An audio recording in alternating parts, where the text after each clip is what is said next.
Sizni ham kartangizdan pul yechib olishdimi? Jonga tegdi. Oxirgi paytda e'tibor bergan bo'lsangiz, kartalardan pulni yechib olish holatlari rosa ham ko'payib ketdi. Uni kamaytirish uchun nima qilish kerak? Biz o'zimiz harakat qilishimiz kerak. Buni yonini hech kim olib bera olmaydi, hech kim bu puldan topib ham bera olmaydi. Kim yechganini ham bilishmaydi. Lekin qanaqa qilib oldini olamiz? Birinchi o'rinda sizlarga qo'ng'iroq bo'lsa agar, rus tilida gapirgan insonlar bo'lsa, siz o'zbekchada javob bering. O'zbekchada javob berganingizda sizga javob berisha olmasa, telefon qo'ng'irog'ini to'xtatib qo'ying. To'xtatgandan keyin ular qaytib chiqisharmikin yoki yo'qmi? Odatiy holatda qaytib chiqishmaydi. Siz o'sha nomerga o'zingiz telefon qiling. O'zingiz telefon qilganingizda agar bu nomer yo'q bo'lsa, demak sizga moshenniklar telefon qilishgan.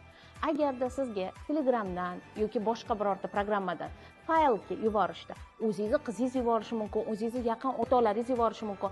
Uni ochishdan oldin nima yubording o'rtoq deb yozib oling. Agarda o'rtog'ingiz sizga mana shu narsalarni yubordim desa, unda ochib ko'ring. Agarda u narsani men yubormadim yoki umuman javob bo'lmasa, demak yana moshenniklar. Agar moshenniklar sizga hujum qilgan bo'lsa, u programmani ochgan bo'lsangiz, bo'ldi. Hamma narsani to'xtatib, kartalarni yengillab, telefonni yengillashga to'g'ri keladi. Shuning uchun birinchi o'rinda ogoh bo'lishimiz kerak.